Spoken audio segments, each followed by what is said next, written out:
Right. Now we're finally live. Okay, tech issues. Tech issues.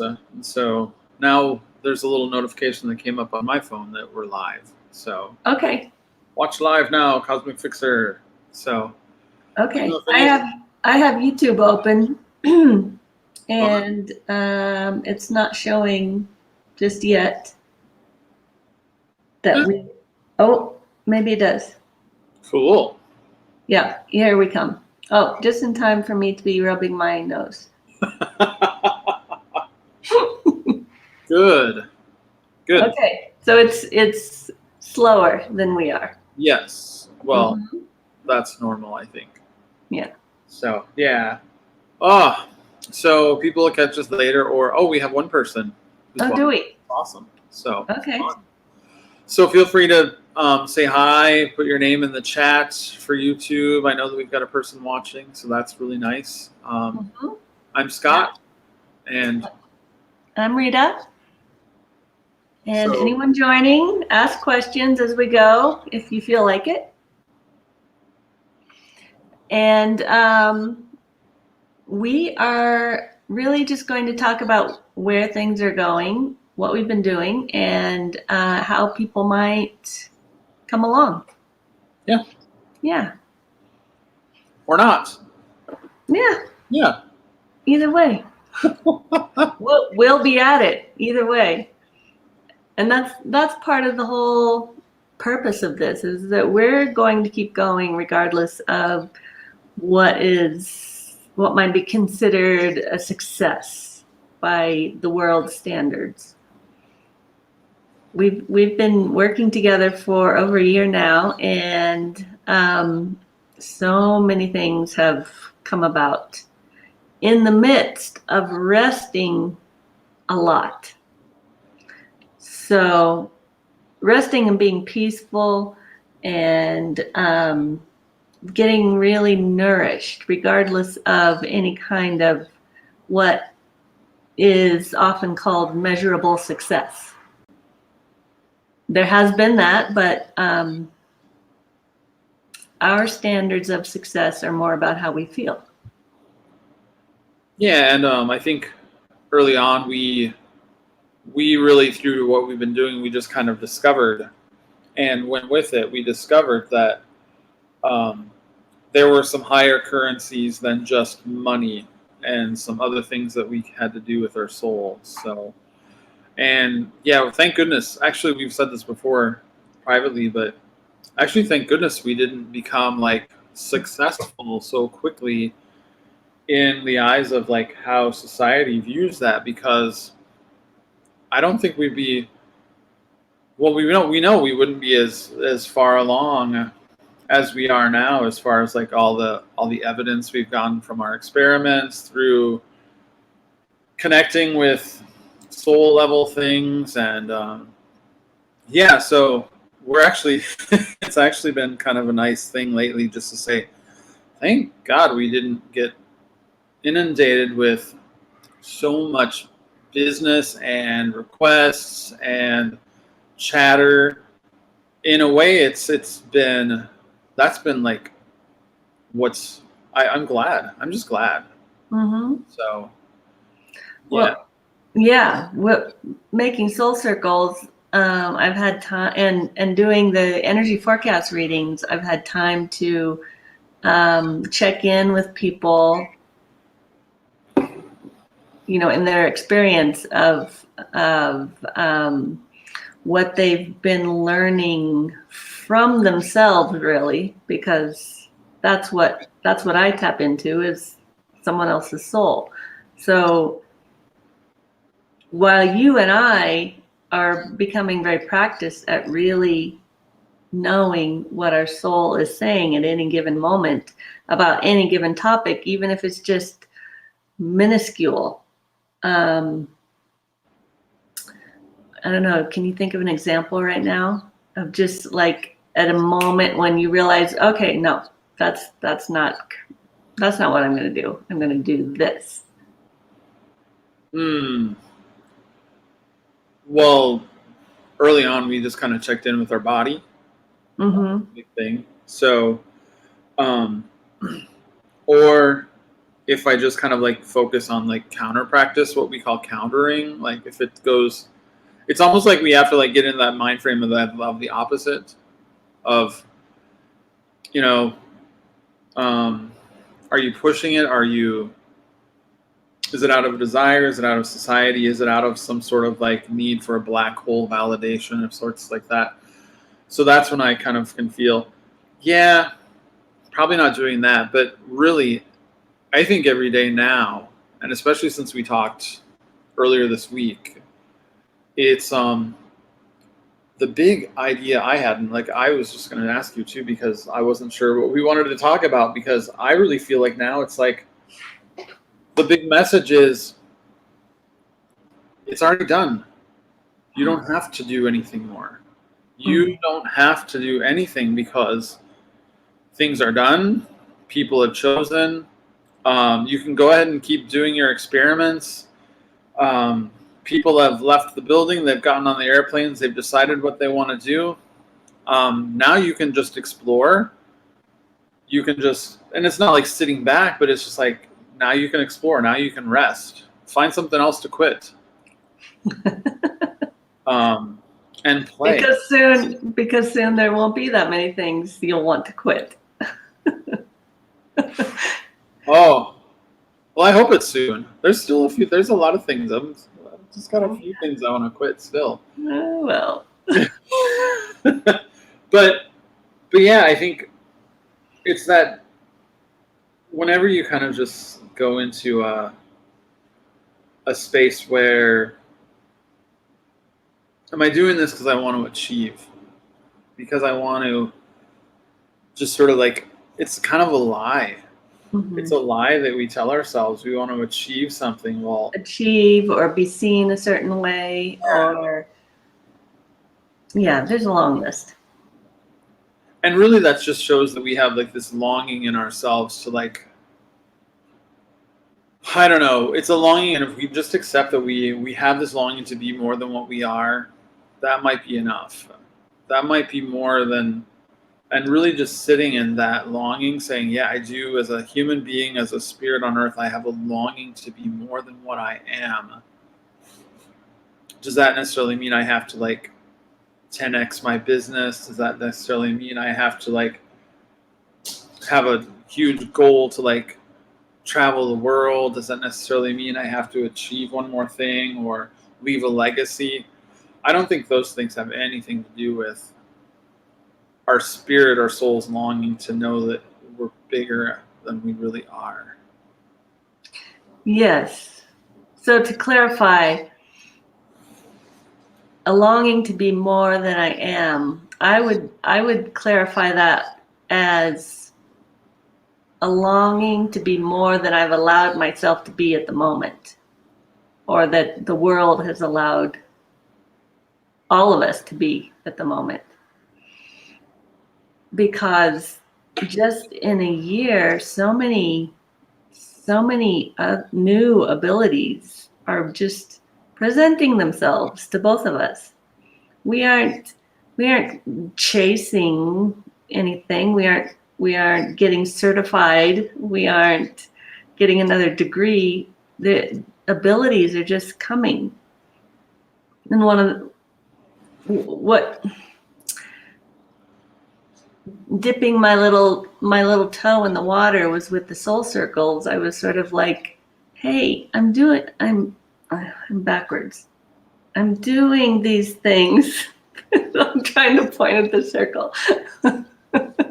I'm doing these things. Do you think that maybe there's something to them? And so that got us really just beginning our experiments together.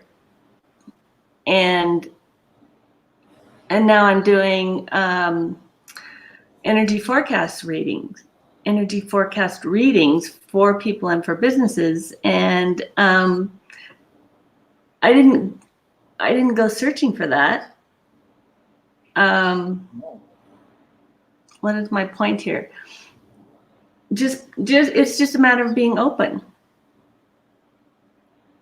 And so because I was used to the visuals with the circles, because I've been an artist all these years,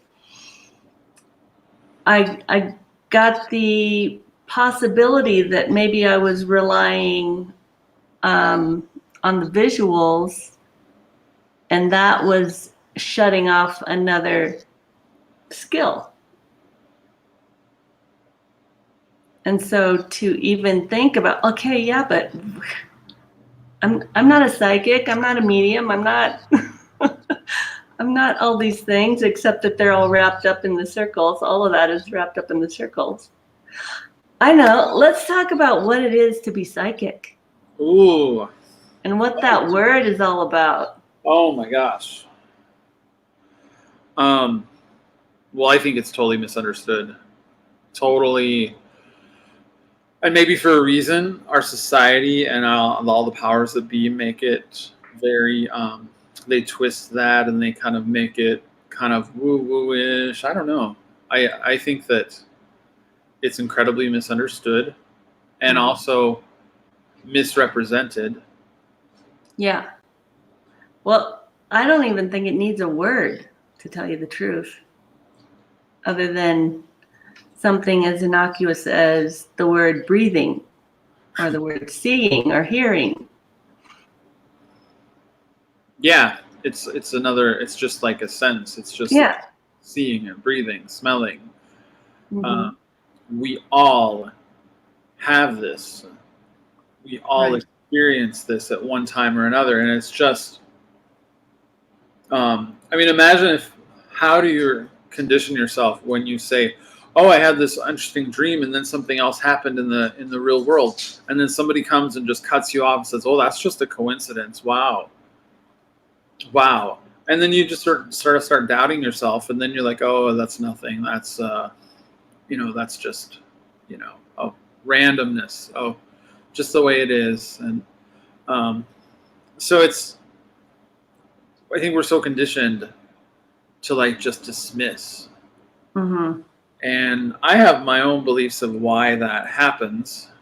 I don't even know if it matters anymore. I don't either. Yeah. So, they can go play that game. Yeah, and because I'm not playing the game anymore. Right.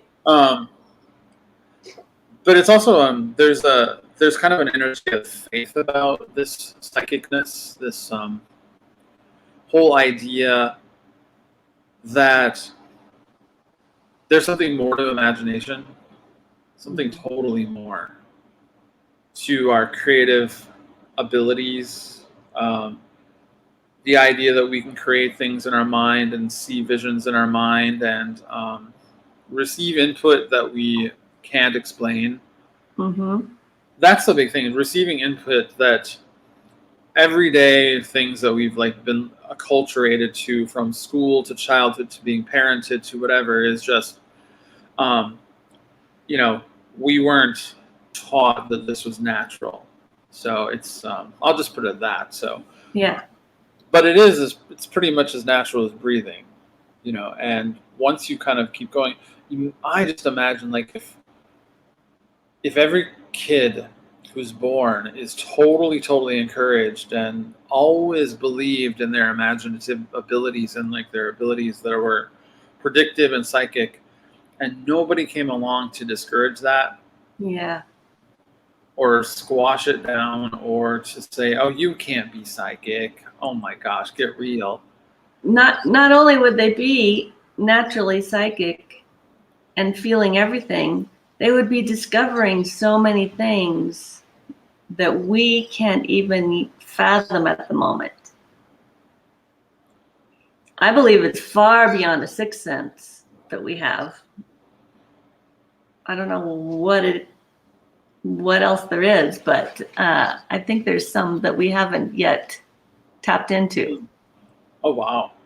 So yeah, there's always something more to learn, and it's kind of nice that you and I have like now kind of gotten into this small bubble to just experiment and just see the results as they happen. And there's evidence there, and You know, how ironic that you started creating soul circles that look like galaxies and black holes at the same time when astronomers and other folks are like, oh, look, this is what a black hole might look like. Here's a rendering from a telescope, what we think a black hole looks like. And I said, Rita, that kind of looks like one of your circles. Yeah. And, and then you made that circle for me, and then I see something like Sirius from a telescope and how that looks, and I'm like, oh, it looks exactly like my soul circle that Rita made for me, and we didn't have to look at in a 100 times whatever telescope to see it. And so the interesting part becomes discovering these things and finding evidence and feeling courageous enough to act on our intuition, the messages that we get, and then I think I'm getting something now, and I'm losing my thought.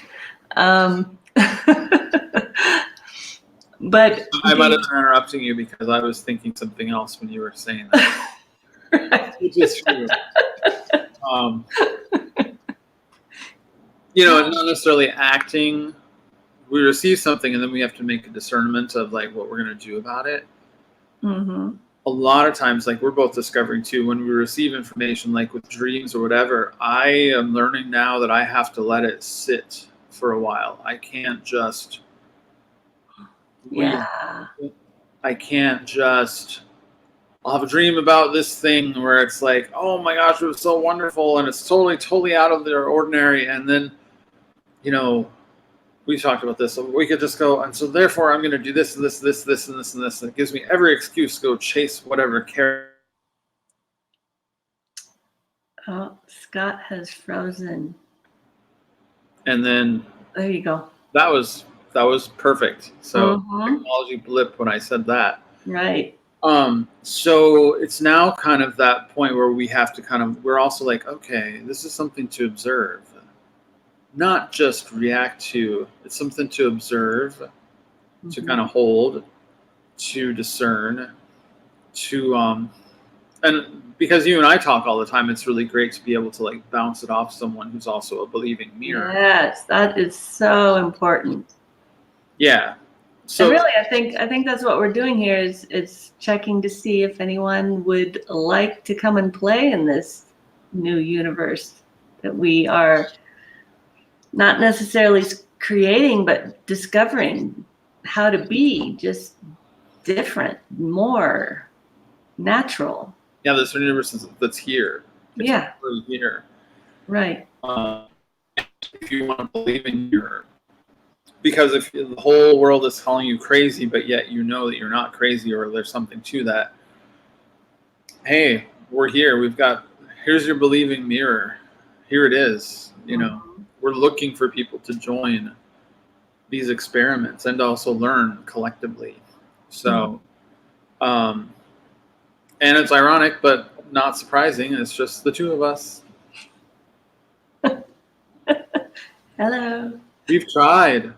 We've tried and tried. And we'll keep trying. A year and a half. No, I'm not trying anymore. No, okay. That's a different way. I guess we'll remain open. Yes. We're not going to try. Yes. Because we'll just keep playing. Yeah. We'll just keep playing whether anybody else wants to or not. Yeah. Then if people discover it and catch it on, they're like, oh, that's what they were talking about. Yeah, but at the same time, yeah, it's too bad. But yeah, I think people have made their choices. Too bad, but I'm getting to the point where it's not a too bad, unfortunate thing. It's just like, it's kind of like that little sassy kid that says too bad, too sad. We're moving on. Yeah. So it's not it's one of those attitudes now. It's kind of, I understand you. You may not understand me. I respect your choices. Go ahead. I'm not going to grieve anymore that people are not coming along. But hey, if there are people, the stragglers, who are still looking or still searching, I'll still be doing my experiments, and if that catches on to you. Well, one of the major benefits in this past year for each of us is just an enormous peacefulness. And the people who have really engaged with the circles and the readings are also feeling that peacefulness. Yeah. It's they're just like maps, and it's so nice to have a map. And to think we can all have a map. It's just a matter of learning to interpret it. I mean, there was a point where we all had to learn to read a map, yes? Yeah. A geographical map. And it's just a different type of map. And sometimes it brings out just, oh my gosh, how did you do that? How did you know that this was coming? And, well, your soul told me.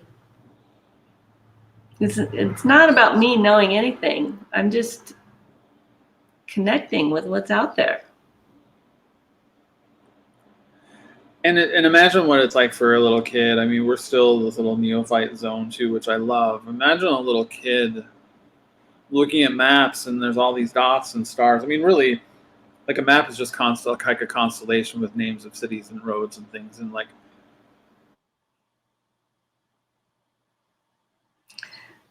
Scott has all kinds of tech. yeah, we're perfectly being interrupted. You keep saying things, Scott. And so it's just, you have to keep at it. You have to keep learning, and think of it in the eyes of a child. Like all of a sudden you see, oh, this is kind of a river that goes somewhere. Oh, this is kind of this star or this point has a name, and I've discovered the name of this point, or I've discovered a new way of looking at my circle for one thing, or I've discovered that, like, all of a sudden I discovered my circle is like the star Sirius. It just takes a while to kind of just let it settle in and keep studying. So it's and then it just it changes and morphs and becomes all of these things. Yeah. I just sort of sense, this is what I pick up too, and I know we only got one visitor right now, but I do sort of sense this, is that some people might run away in fear from the things that we say, which is understandable, because it might like counter their doctrine or counter what they've been taught, or what if it's just harmless, like two kids in a sandbox playing, and we could call it pretend, but we're finding that it can be as real as we want it to be. We can be as engaged as two kindergartners in a sandbox, creating this whole universe that fills all of their senses. And it becomes that fun. I mean, even not just between us, but with other people who take the time to experience it. I get messages all the time of just, wow. Yeah. How? Yeah, I remember like playing in the sandbox when I was a little kid, and the kid next to me was like, let's dig for diamonds. I was like, okay, let's dig for diamonds. And we were digging and digging, and we found, I don't know if they were little glass pieces or whatever, but we found what we thought were diamonds, and we had a shared experience. We're like, we found diamonds. Right. And it was play, and and who cares if they were, quote, scientifically diamonds or not, according to whatever. But this is kind of the thing that happens, in that space. Mm-hmm. You go down, you go into travel by faith. You travel by this energy of, like, the connectivity of it. It's not about, what if I find demons, or is this against God, or is this for me, it's very much in tune with God. Oh, yeah. It is so incredibly in tune with God. And we keep God in a box.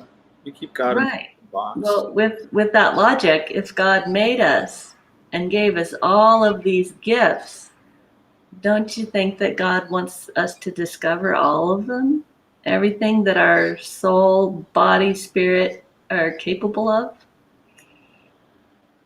Yeah, and if not, then why were we given these things?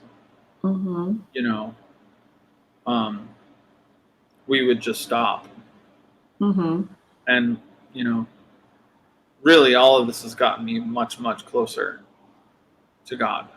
Yeah. Very close to God, and actually, it strengthens like the Christian side of me, and it strengthens all of that for me. Mm-hmm. I don't have to have a dissonance anymore. So, but that was just me long ago. And I don't. It doesn't matter if you're Buddhist or Jewish or whatever. It's Or atheist.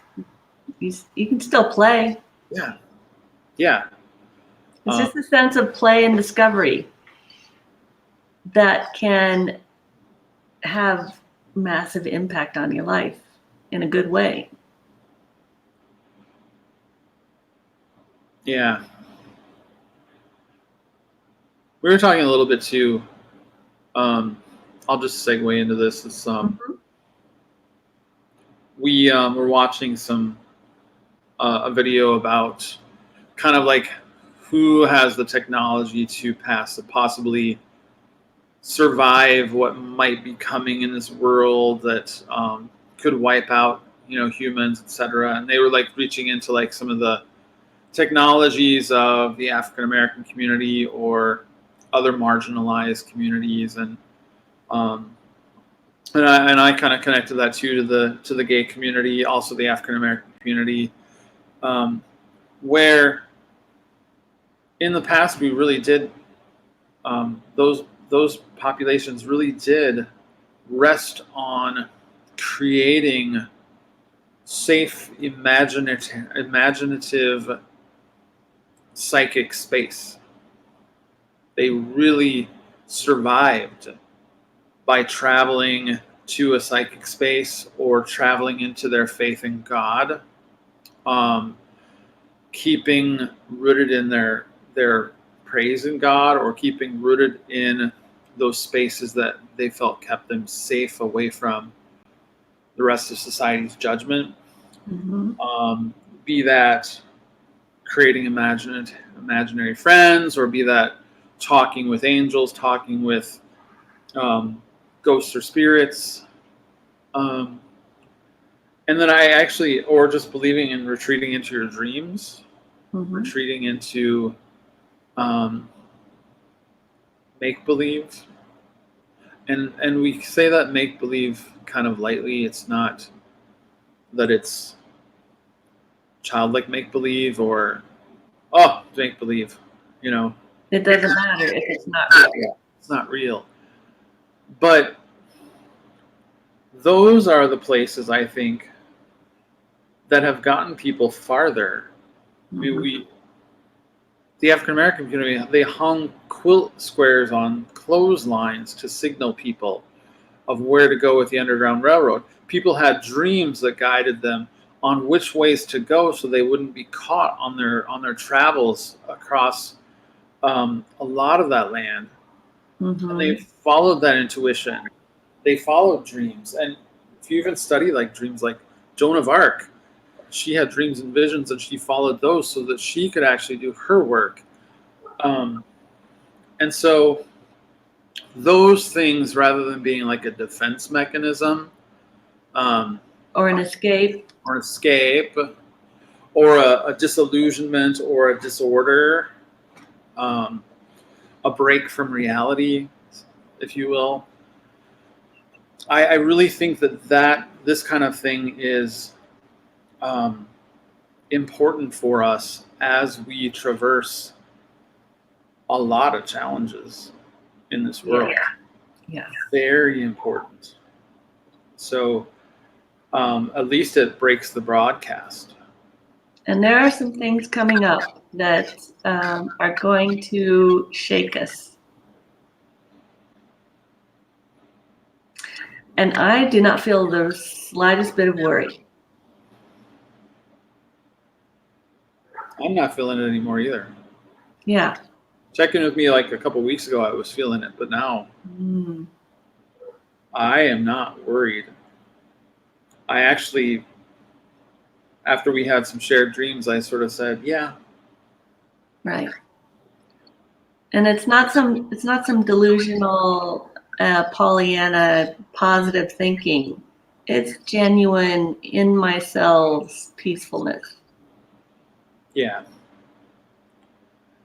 And in a way, I kind of feel like that peacefulness and like how I see things unfolding now through just my own study, it's kind of like I feel like, wow, if this is what I'm to do, then I'm just going to sit in faith with it. I'm just going to ease my body and my soul and just rest in that faith. Mm-hmm. Why fight it? Right. Why be angry anymore? Why be hurtful? Why be resentful? Maybe, and I had to go through all of that. Yeah, I had to do it all. But because I now feel like I have a foot now firmly planted in the new universe, it's like, okay, Yeah. there's no worry about what's going to happen here or on the other foot. No worry. It's all, to me, it's all just kind of unfolding the way it's unfolding. And yeah, I won't disclose more, but there's more to that. But everyone will just experience it the way it's going to happen for them. Yeah, and just like we said, like the whole two universes splitting, and one will go this way, one will go the other way, and they'll be both coinciding together. Quite, and it's just a leap of a choice. Mm-hmm. A leap of a choice doesn't sound so hard. No. So. No. Yeah. Yeah, I don't know. I struggle too with like oversharing, or I don't want to make anything like a doctrine or like I'm teaching anyone anything or Mm-mm. like, oh, listen to me because I have the answers. It's not. That's not what this is all about, and that's not about what I'll do. So. Yeah. Yeah, but as for me, Mm-hmm. pretty happy, and yeah. And Scott, you have no reason to be happy in this world the way it is. Oh, well. And yet, here we are. Well, maybe I have a world where I walk in nature constantly and I speak to trees and I look through the eyes of my dog who loves every smell and stands in the hallway to wait to go and take a nap so we can dream together. And I get to like meet with Rita and share all of the evidence of the stream of psychicness that has come through on an almost daily basis. Tell me that, and then tell me that you have no reason to be happy in this world. I just see all of these souls just sort of banging on glass. Let us out. Let us come and play. Yeah. And who is supposed to let them out? Each of us. Yeah. Yeah, it's up to each of us. I can only let my own soul come out and play. I can maybe suggest where to look for the lock for someone and how to maybe see if it'll open, and then to open the cage door and then to take a step out, because they can always run back in. Yeah. There's always that option.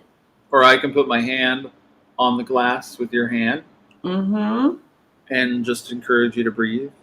Yeah. And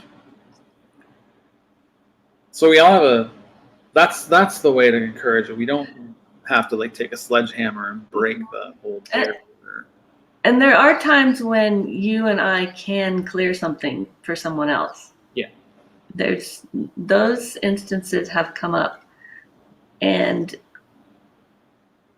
wow, what a fabulous, that feels good on both sides. We've actually discovered that happening rather than, and usually it takes a little bit of forthright faith coming through Mm-hmm. and just pointing out, just peering around the edges of something, and then that just kind of, and we understand that happens because we create such silence. Right. And we create kind of like, what is it called? Benevolent silence? Benevolent neglect. Benevolent neglect between ourselves and someone else. So, that's another way to clear, I think. And sometimes it's just a matter of having the courage to let it just shake all the way out of through my body, and then it's gone from theirs. They just didn't know that was how to do it. Or I just suggest I will dream for you. Mm-hmm. See what happens. Scott has dreamed on my behalf many times. And it's always informative. Some interesting things. Mm-hmm. So, yeah, I have a friend, Andy, and if he ever watches this, hello. And he would, well, we talked about this. It's like he's so distraught with like how the world can be so angry from every side, and he just wants to he would rather shut it all off. And then he gets like the noise of like from his friends saying, well, how selfish are you? Are you just going to put your head in the sand?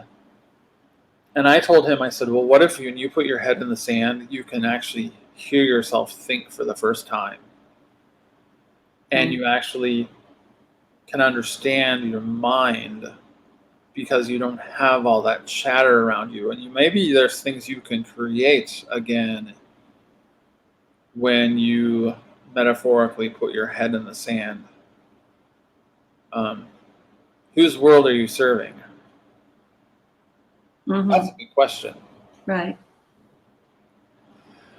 And he really thanked me for that, because nobody else really has told him things like that. And he has kind of he approaches things like a little more childlike, and says, when I'm really upset, I imagine myself in a room, and I imagine what the room is like, and I take myself there, and I can breathe. Mm-hmm. And he's like, does that sound crazy to you? I said, no, that sounds like the most sane thing in the world. Yeah. Right. Keep going there. Mm-hmm. I want to be there too. Mm-hmm. So, yeah. So that was a little experiment. This is an experiment that I've been doing too, and maybe you can do this, Rita, or anybody who watches it. My experiment lately, I did this yesterday. I just texted people out of the random blue that I thought might be receptive, and we'll just, I said, hey, I have a question of the night. What's the most outlandish, craziest thing that you believe that if you told everybody or anyone, they would think you were crazy? And I said, you don't have to answer, but just go with it. Mm. Oh. There were a couple of conversations that really unlocked a lot. Okay. Like all night with people that I'd known. Mm-hmm. So it was quite amazing. So that's the question I think I want to keep asking people. What is it you believe that if you shared that you believed this, people would think you were crazy? And then I just like reflected back, and I believed them. Mm-hmm. I felt like those were like the biggest, deepest conversations I'd ever had with them. Wow. Okay. Maybe that's just a little opening the door. Yeah. Just sort of saying, hey, just curious. And I asked them a question because I was curious too. It wasn't about like I want to control things or, but it's also part of the map that I want to discover. Mm-hmm. You know, so I was just kind of like reaching out and it's like, okay, I want to find out what people believe really. Somehow I got some answers. It was really, really amazing. I won't share them, but No. so ask people that. Yeah, that is good. What's the most craziest thing you believe that if you shared, people might think you were just cuckoo? Well, those are getting fewer for me because I'm sharing. That's true. Yeah. And there may be some people who think I'm nuts, but okay. Yeah. Oh, well, yeah. So next week you'll tell me that an alien realtor comes to visit you at night and tries to sell you Girl Scout cookies, and this should be real. Which Sure. that sounds like a dream I would have, Right. And I'd have to unpeel and sort of say, okay, Mm-hmm. let's look at that. I don't know why that came out. Alien realtor trying to sell you Girl Scout cookies.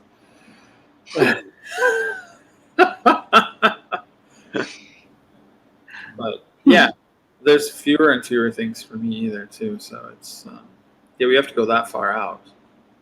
Yeah. Oh, And we will. Even now, I'm like, We shall. Stay tuned. even now, I'm kind of like, oh, I gotta find that. Right. I'm sure there is one. Maybe we'll start that. Maybe we'll start our next videos with the thing that we think everyone would really think we're. Oh, Someone's going to be knocking on the door soon. yeah. Why not? Yeah. Because, if we can kind of go out there, then why not anyone else? So Right. we'll share you our experience, and that'll give you a little experience that your cat understands English is not too crazy at all. Sure. I mean, so. My cat is a comedy critic.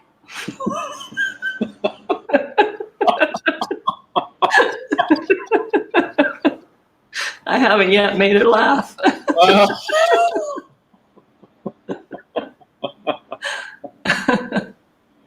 I'm starting to believe that mammals dream more than we do.